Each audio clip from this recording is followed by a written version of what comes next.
Hey everyone, it's me, Arthur Kade. Bailee Madison, congratulations. You are a busy young lady. New season of The Good Witch. Yes. You've got a movie. We're going to talk all about it. Perfect. Let's start about The Good Witch, season 3. Season 3, April 30th on the Hallmark Channel. I can't believe it's been 3 years of filming this show, and we're really excited about this season. I think it's one of our favorites yet, and I can't wait for everyone to get to see it. It has been a huge hit for Hallmark. It has. Why? Why do people like this show so much? Well, I stepped into it when the series began, but they had done 7 amazing movies with Catherine Bellows, obviously The Good Witch. So when Bill Abbott, who was our amazing leader at Hallmark Channel, approached me about the idea of joining the show, I went and I binge watched all the movies because I wanted to see what was so captivating about it. And by the first movie, I was like, I understand it. I think that there's such a huge audience that people crave to get to see good, wholesome, amazing family entertainment. But that also is kind of mysterious and spooky and has its edges in a good, wholesome way.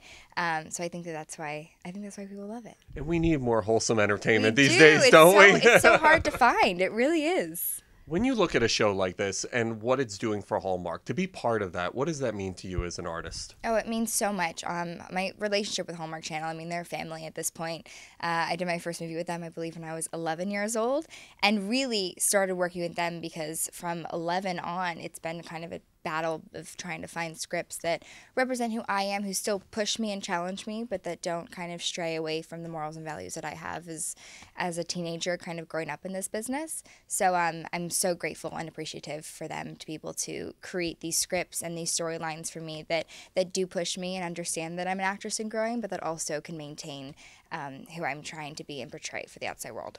How do you do that? It's got to be so difficult growing up in Hollywood and growing up in this business. How do you continue to maintain those morals and values? We were just talking about praying. It's a lot of praying. Lots of prayer. It's a lot of praying. Lots of Jesus. Lots of Jesus coming. Help me. No, really, for real. We literally have our devotional called Jesus is Calling, and we have my mom. My mom's with me no matter what. She's in the corner right now, and my family, my sister. It's honestly, I've learned now. And more especially now that the closer your circle is and your group of friends and your family, the better it is. Otherwise, you're kind of an ice sculpture and people are kind of taking bits of you here and there. So if you can just protect yourself and your heart and go through the business the best that you can, and if you love what you do, I think that it makes it a lot easier. One of the things that you just said that really struck me was you are already cognizant of the decisions that you're making with your career and how you wanted to shape your career.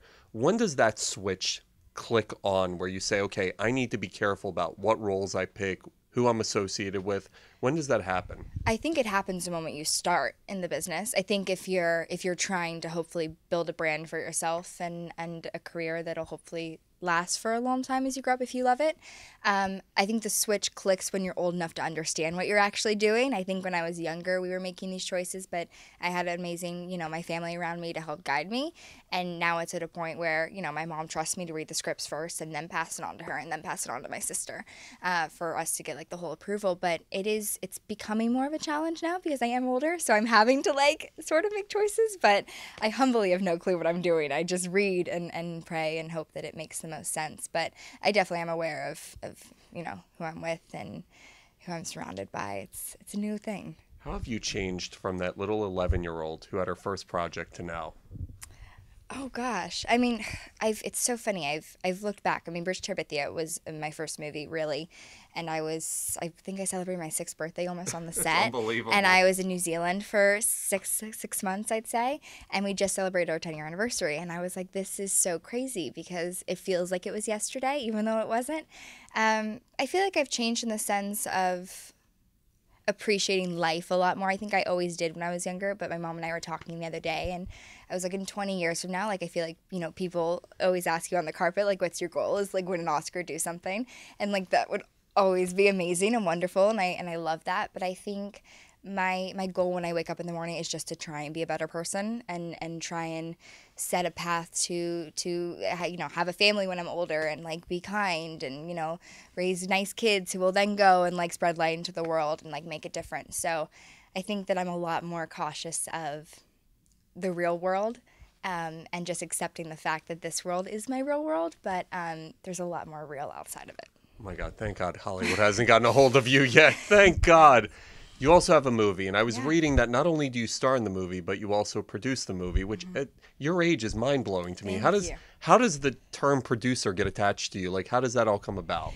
So I produced my first movie when I was 15, and it was called Annabelle Who Burned the Ghost of Nantucket. And so a year later, was it like, I'd say like almost a year and a half later, our amazing director, Timothy Armstrong, kind of contacted me. I had done a movie with him in 2012 called Cowgirls and Angels, which was like a really fun and healing movie for me because there were horses everywhere, and it was amazing.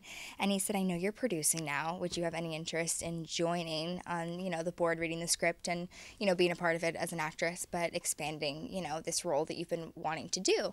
And I was like, that would be unreal. So Tim and I met and had a patty melt at Patty's in LA, and we sat down and we were like, let's do this. And from the casting process to the script revisions to hiring our crew, our camera, our lights, our locations, I mean, all of it, they allowed me to be part of the process and really dive in there and be a part of it. So I don't think I slept for like 3 months, and it was the best feeling in the world. People don't realize producing is don't tough. Like you have to make sure it's from really A to hard. Z it's all done. Yeah, but it's amazing. It was amazing. And Tim was even, so kind with me where when he would go and give a note, he would come to me and we kind of work together. So obviously directing is like the main goal. And so I was able to shadow him and be a part of that as well. But producing, your mind never stops. And then when you're acting and producing and someone comes up to you and they're like, roll camera, and they go, They're like, there's no more so, M&Ms and yeah, craft services. no, they come up and they're like, so one of the horses is sick and he's filming in 2 minutes, and then so-and-so is late to work, he won't be here for another hour and a half, and you're like, okay, great action, and then you're like crying for a scene. It's really interesting and a lot of fun. Did you have trouble balancing the two, or is it an exhilarating feeling having to juggle it all? Oh no, it's such an exhilarating feeling, for me at least. And it's fun because as an actress, you're cautious of what you're doing a lot more, and you're in the moment with everyone else. But with producing and having to act, you're aware of everyone around you. So when I'm in the middle of a take, it's less of what I'm doing. I'm thinking, okay, that was a good delivery. Okay, good, they hit their mark here. Okay, so you have a million thoughts in your head at once, and it's a lot of fun. I was thinking about there's a series that ended last night, Big Little Lies, and I was absolutely. Please don't tell me anything about it. I won't tell you the Please ending. Don't. Phenomenal finale. No, don't tell me I won't tell you. I'll anything. just say phenomenal. But I've been trying to. It's not on iTunes. it's on it's just finished on HBO. Yeah, but it's not on iTunes. I can't get it on iTunes. It's I'm I sure have to it'll. wait? It's so great. Go No. however you can watch it. This is a Big Little Lies promo now, I but know. Yeah. it's produced I've been wanting by to see it. it's produced by Reese Witherspoon, Yeah, she's and amazing. there are so many women in Hollywood right now that are taking the reins and forming production companies and producing female-centric projects. Is that something you think about in the future where, hey, I'd like to also join that group and really be able to do the same thing? That would be, and I say it humbly, that would be the biggest honor and one of the greatest goals. Absolutely. I think that's what I'm slowly but surely trying to set myself up for, and the reason why I look up to people like Reese and the women in this industry who are spreading themselves into all these different roles and challenging themselves in that way. I think that it's much needed, and hopefully I get to try and do it. You just mentioned directing as well. Yeah. You want to direct. Tell me do. about it. It's so funny. I was talking to my mom on the plane. I just saw Money Monster. Have you seen that? Yeah, I have. With George Clooney, Julia Roberts, and obviously Jodie Foster directed it. And that to me is like so incredible. And she's obviously such a gifted actress. And then she steps behind the camera and, is able to pull these incredible performances off people who are so talented. But she was able to get there in their face and know how to speak to them because she's been in their place before. So that would be so amazing. There's something about directing. It's a connection. It's the selflessness of really just being there for the sake of your crew and the actors. That would be really exciting to get to try. Which do you enjoy more, when you get to do a TV show like The Good Witch where you can build this character through a long arc, or a quick movie where you start and finish a character? I like both. I really do. I mean, the series is obviously, your leg room is a lot more, that you get to play with because you are able to constantly grow with the character, and you can go back hopefully a year later and grow with her some more. But with the film, I mean, the process of getting to look at it from beginning to end and figuring out how in an hour and a half you can grow someone entirely, that challenge is really fun. When you look in the mirror and you say, I'm X old and it's really young and I'm having a successful 17. career. I know, it's mind-blowing. Thank you. And you're already having a successful career. Is it mind-blowing to you? Gosh, I can't even, maybe it's just because my mom's always called the word like humble in my ear that I can't even think of the word successful. I just look at it and I'm like, this is amazing. I'm very grateful. I think there's so much more to learn. There's so much more to do. I don't think, even when I'm 80 and hopefully doing this, I'll find it successful because I'll just want to keep on challenging myself more. I think there's so much more to do, and I hope and pray that I'm able to do it. You're awesome. That's all I can say. Everybody make sure to check out season 3 of The Good Witch on the Hallmark Channel and her new movie, This Cowgirl Story.